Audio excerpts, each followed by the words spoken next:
अस्सलाम वालेकुम स्टूडेंट्स, हम बात करने जा रहे हैं जी नोसोलॉजिकल कैटेगरीज़ की। नोसोलॉजिकल कैटेगरीज़ का क्या मतलब है, नोसोलॉजी का क्या मतलब है, ठीक है, इन सब चीज़ों को हम देखेंगे इस लेक्चर में। फर्स्ट ऑफ ऑल नोसोलॉजी का क्या मतलब है। Nosology is the branch of medical science dealing with the classification of diseases. हमारे पास मेडिकल साइंस की ब्रांच है जो कि डिजीजेस को क्लासीफाई कर रही होती है, उनको एक फ्रेमवर्क में पुट कर रही होती है, ठीक है। वो हमारे पास क्या होती है, नोसोलॉजी होती है। अब नोसोलॉजिकल कैटेगरीज में क्या होता है कि आप कैटेगरीज बनाते हैं, आप डिजीजेस को क्लासीफाई कर रहे होते हैं, ठीक है, जिस तरह के DSM-5 में हुआ होता है।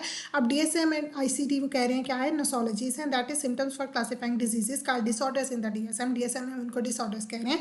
तो आपने क्या किया हुआ है कि DSM और ICD में जो डिजीजेस दी हुई हैं, जो एक कैटेगरी बना दी है कि ये फलां सिम्टम्स जो है वो इस डिसऑर्डर के हैं, अगले वाले उस डिसऑर्डर के हैं। तो इस तरह से ये जो कैटेगरीज बना दी गई हैं वो क्या है, एक्चुअली नोसोलॉजीज हैं, ठीक है। They provide criteria for defining categories of disorders and for distinguishing particular criteria disorders from other disorders.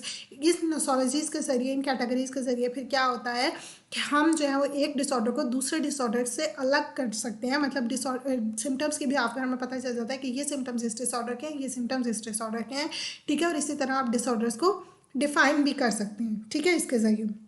इससे क्या हुआ है, वो कह रहे हैं कि publication of since publication of DSM-3 जब वो 1980 में आया था, the DSM has included the explicit criteria for each disorder, ठीक है। वो कह रहे हैं कि जब से DSM-3 आया, फिर उससे ऑनवर्ड आगे DSM-4 DSM-5 जो भी आए हैं, उन सब में वो कह रहे हैं कि क्लियरली डिफाइंड क्राइटेरिया है हर डिसऑर्डर के लिए, ठीक है। और फिक्स्ड रूल्स उन्होंने दे दिए हैं कि आपने किस तरह से डिटरमाइन करना है कि बच्चे को कोई भी डिसऑर्डर है या नहीं है, ठीक है, यस और नो फैशन में। मतलब अगर वो क्राइटेरिया कोई भी सिम्टम है वो उसको मेट कर रहा है तो यस, नहीं कर रहा तो नो, ठीक है। चाइल्ड लो फील कर रहा है, यस, नहीं कर रहा, नो, ठीक है। अगर सारे यस यस आ रहे हैं सिम्टम तो मतलब उसको डिसऑर्डर है, नो नो आने हैं मतलब उसको डिसऑर्डर नहीं है, ठीक है। क्लियरली एक्सप्लिसिट क्लियरली डिफाइन कर दिया उन्होंने जब से DSM-3 आया, ठीक है।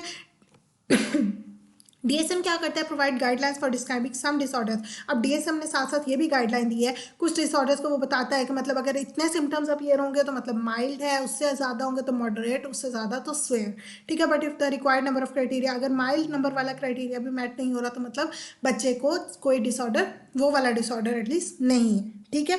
और अगर required number of criteria met हो रहा है तो मतलब उसको डिसऑर्डर है। मतलब फुल इसमें क्या हो गया है, बहुत इजीली आप उस क्राइटेरिया को, सिम्टम्स को देखकर जान सकते हैं कि कोई भी पर्सन जो है उसको कोई भी बीमारी है या नहीं है, ठीक हो गया।